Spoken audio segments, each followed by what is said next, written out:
PID control का आपने नाम तो सुना होगा और मे बी अंडरग्रेड में पढ़ा भी होगा, तो इसको हम ब्रीफली अब टच करेंगे बस, और इसके मेजर इसकी जो डिज़ाइन फ़िलासफ़ी वो देख लेंगे क्या है, and that should be enough for today. एक स्टैंडर्ड अगर प्लांट लें और क्लोज लूप कॉन्फ़िगरेशन लेते हैं तो कुछ इस तरह की लगेगी।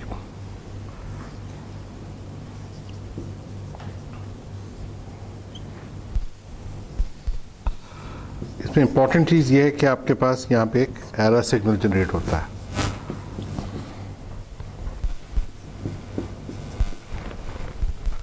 और उस एरर सिग्नल को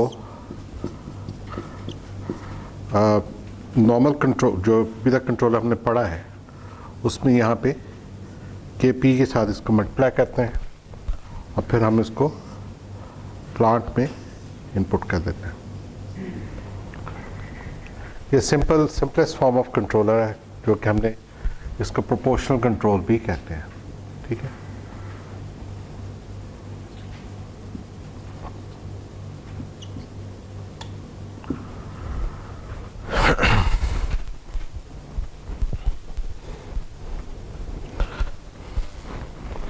यहाँ पे एक चीज़ का ध्यान रखें जो 6.7.6 आखिर में भी हम दोबारा पढ़ेंगे। जब आप एक आइडियल प्लांट को देखते हैं कि आइडियल प्लांट का बोरर प्लॉट कैसा होना चाहिए, तो वो कुछ इस तरह का देखने में लगना चाहिए। हम सिर्फ अभी मैग्नीट्यूड की बात कर रहे हैं। ठीक है, अच्छा, मैग्नीट्यूड में हमें दो तीन चीज़ों का ख्याल रखना होता है। एक तो इसको हम कॉमन टर्म में डीसी गेन कहते हैं, और ये क्रॉसओवर फ्रीक्वेंसी है ओमेगा सी,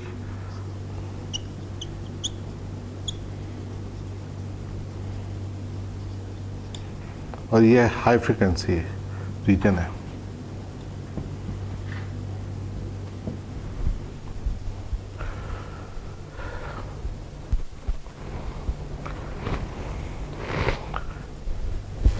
इस चीज़ को प्रीटी हाई होना चाहिए।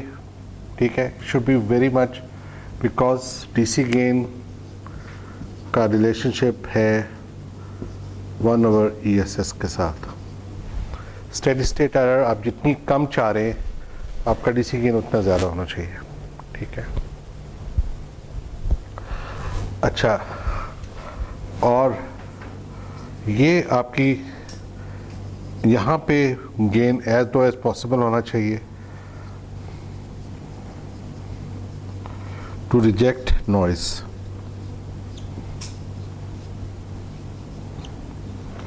यानी कि एक सीलिंग हमारे पास यहाँ बन गई कि हमने कहा कि इसको इससे ऊपर होना चाहिए। ठीक है, और एक सीलिंग यहाँ बन गई, हमने कहा कि इससे इसको नीचे होना चाहिए। ठीक है, तो ये दोनों चीज़ों का हमने ख्याल रखना होता है, और इसकी बेसिस पे हम इस तरह से कंट्रोलर डिज़ाइन करते हैं कि ये जो शेप है ये बरकरार रहे। ठीक है, इसको हम कंट्रोल की ज़बान में लूप शेप कहते हैं। ठीक है, लूप शेप हमेशा आइडियल इसी तरह की होनी चाहिए। इसमें सिर्फ एक बात मैंने आपको नहीं बताई। देखें, क्रॉसओवर पे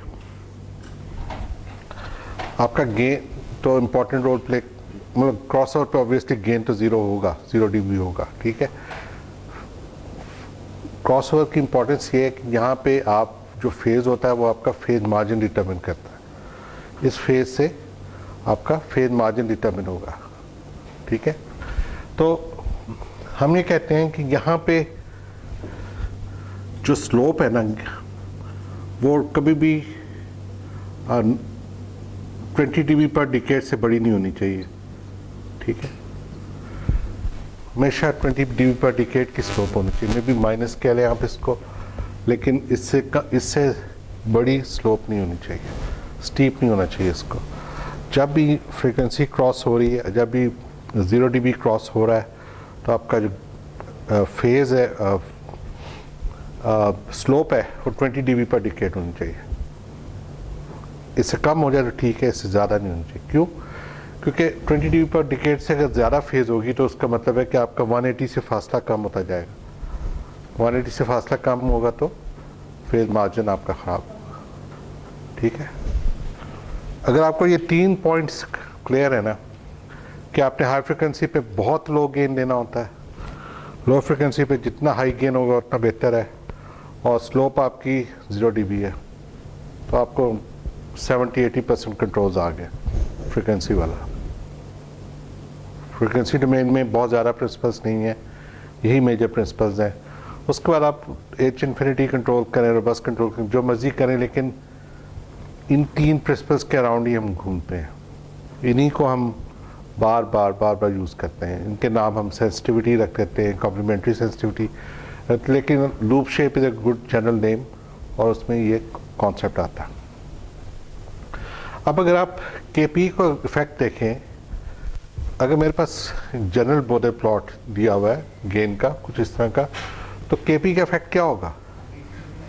केपी इज ए गेन, ठीक है, गेन से ये सब का सब ऊपर उठ जाएगा।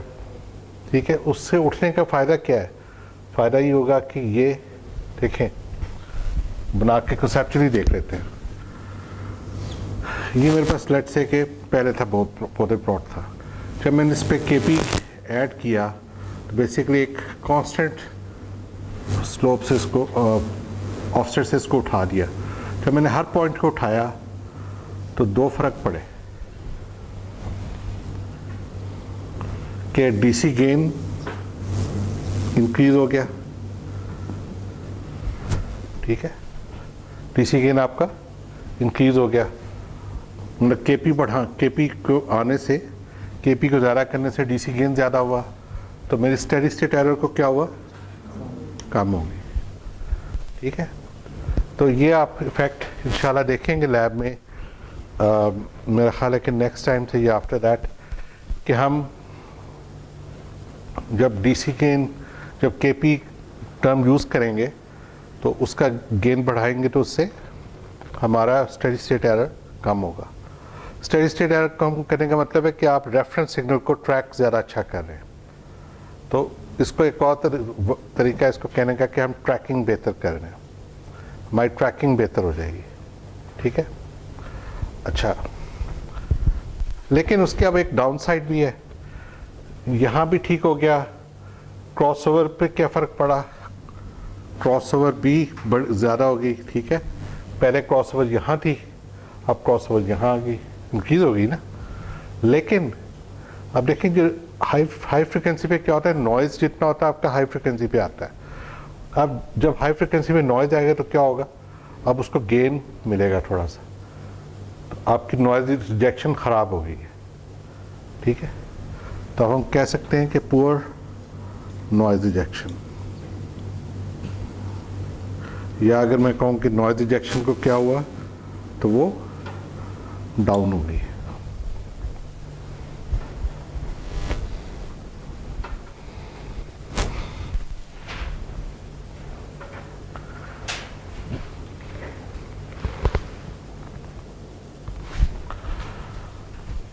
अच्छा, ये प्रोपोर्शनल गेन का हमें फ़ायदा है। अच्छा, प्रोपोर्शनल गेन को आप कहें जी अच्छा स्टेडी स्टेट एरर मैंने कम हो गई है, मैंने और कम करनी है, मैं गेन को और बढ़ा देता हूँ, तो उससे क्या होगा कि आपका ना बेसिकली फेज मार्जिन ख़राब होगा। फेज मार्जिन ख़राब होगा तो आपका जीटा ख़राब होगा, जीटा ख़राब होगा तो ओवरशूट ख़राब होगा। ठीक है, इसका मतलब है कि infinitely increasing KP is not a good idea। ठीक है, अच्छा, फिर आप ये कहते हो कि सेकेंडली आप कहते हो कि अच्छा मैं फिर क्या करता हूँ कि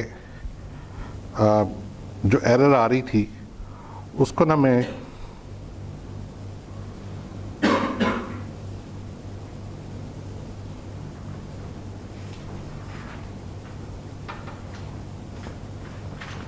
इंटीग्रेट करके फिर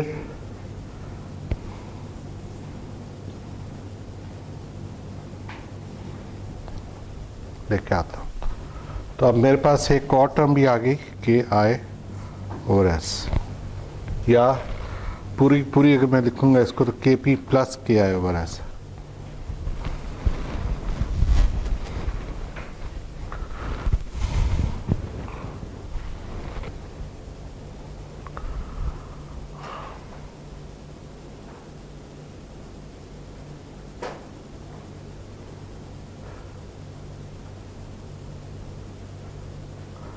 अगर आप इसको देखें, मसलन हम कहते हैं कि एक हमारे पास जी ऑफ एस है, ठीक है, और उसको मैंने प्लस किया के P plus K I over S के साथ, ठीक है, और is equal to sum Y of S into R of S है, ठीक है। ये हमारे पास आउटपुट का सिग्नल बन रहा है, ठीक है। तो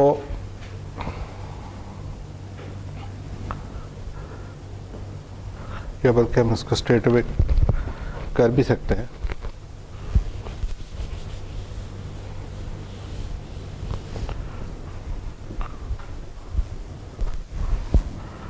ये एरर का आर के साथ क्या ट्रांसफर फंक्शन बनता है, अगर हम इसको निकालें तो हमारे पास क्या आएगा, E of S over R of S is equal to K P plus K I over S G of S over नहीं, स्ट्रेट अवे एरर तो यहाँ तक आएगी ना सिर्फ, फॉरवर्ड पाथ में कुछ भी नहीं आएगा, यहाँ 1 आएगा और नीचे आपके पास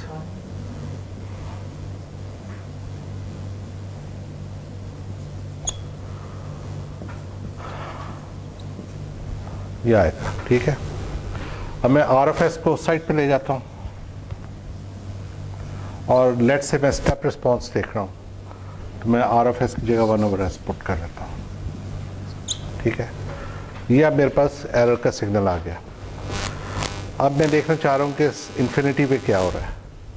तो E infinity basically final value theorem लगाऊंगा मैं और कहूँगा कि एस गोज़ टू 0 लिमिट, और एस से इसको मल्टीप्लाई कर दूंगा तो नीचे मेरे पास आ जाएगा एस से एस प्लस के P S plus K I ji of S 1 over S, ठीक है। तो ये एस इससे कैंसिल हो जाएगा और मेरे पास क्या आ जाएगा 1 over S plus this whole thing. अब यहाँ से मेरे पास क्या चीज़ आएगी, नहीं इन्फिनिटी, इसको 0 होना चाहिए था,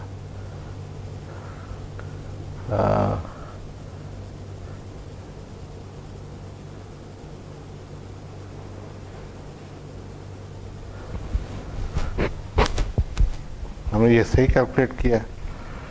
आर एफ एस से ई एफ एस को देख रहे हैं हम, तो 1 ओवर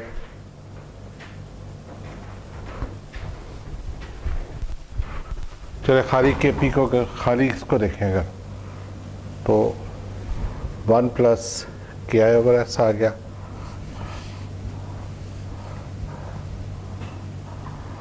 और यहाँ पे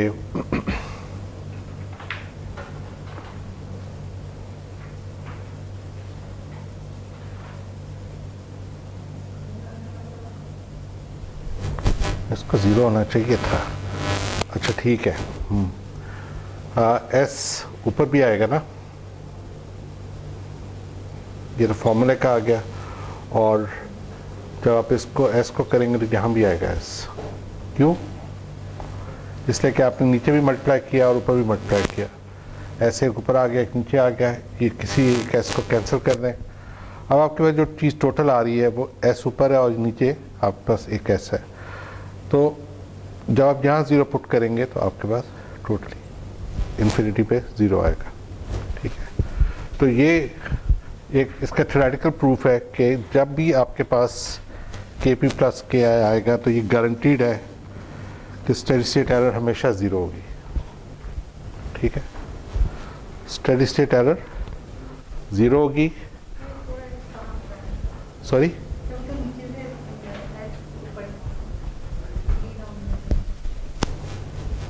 ऐसे करने इसको, ये देखें 1 था, ठीक है, इसको ऐसे कह सकते हैं, ये वाला ये फॉर्मूले का है, ये फाइनल वैल्यू थ्योरम में आप ऐसे से मल्टीप्लाई करते हैं, ठीक है। तो ये वाला ऐसे ऊपर आ जाएगा, जब आप फाइनल वैल्यू थ्योरम में अप्लाई करते हैं तो ऐसे मल्टीप्लाई होता है। ओके, तो आई थिंक यहाँ पे एक चीज़ बताना मैं भूल गया, जब क्रॉस ओवर ज़्यादा करेंगे आप तो सिस्टम फास्ट हो जाएगा। जब फिर सिस्टम फास्ट होगा ना तो राइज टाइम ज़्यादा हो जाएगा, ठीक है, सॉरी कम हो जाएगा, लेकिन सेटलिंग टाइम आपका ज़्यादा हो जाएगा क्योंकि आपको ऑसिलेशन ज़्यादा मिलेंगे। ओवरशूट आपका ख़राब होगा तो ऑसिलेशन ज़्यादा मिलेंगे।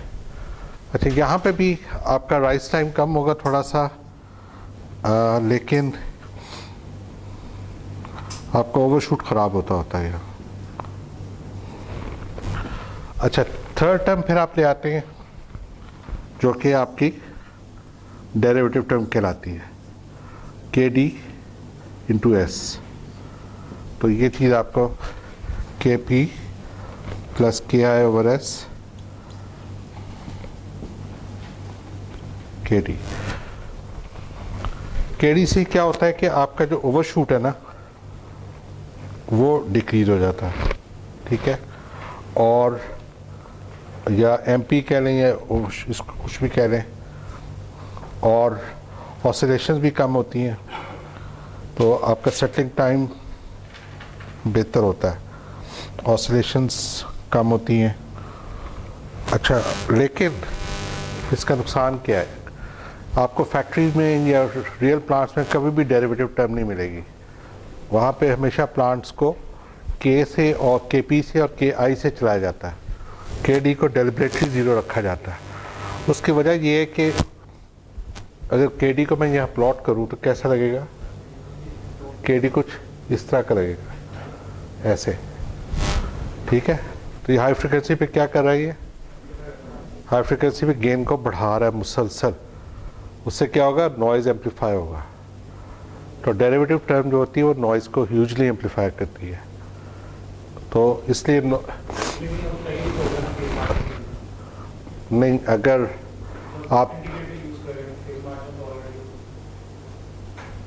उस पर फेज मार्जिन के लिए आप कुछ और कर लें, लेकिन मतलब फेज लीड कर लें, लीड कॉम्पेंसेटर लगा लें, लेकिन ये जब आप लगाते हो तो इससे आपका नॉइज़ लाजमी ज़्यादा होगा। अगर आपका सेंसर क्लीन है, उसमें नॉइज़ नहीं, फिर आप लगा सकते हैं, वरना नहीं, वरना आपको ज़्यादा प्रॉब्लम आएगी।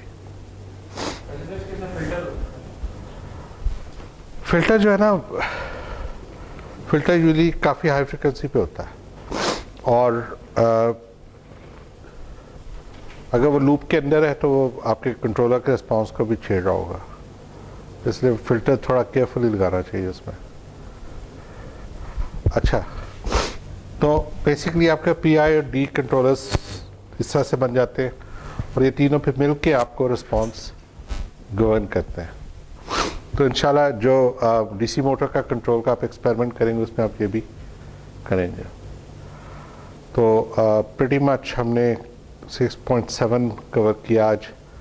अभी हमने आपको 2 टॉपिक सॉल्व करवाने, एक नाक्विस्ट क्राइटेरियन का और रूट लोकस का, लेकिन उनमें हमने आप एक्सपेक्ट नहीं करते कि आप कुछ प्लॉट करेंगे, आपने बेसिकली एनालिसिस करना होगा।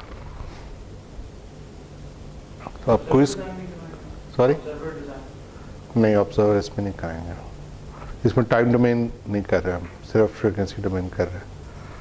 अच्छा, उसके लिए हमारा जो लीनियर सिस्टम वाला कोर्स है उसमें हम ऑब्जर्वर करते हैं। अच्छा, अब क्विज का कर लेते हैं शुरू, तो किस तरह करें, थोड़ा स्प्रेड आउट हो जाए।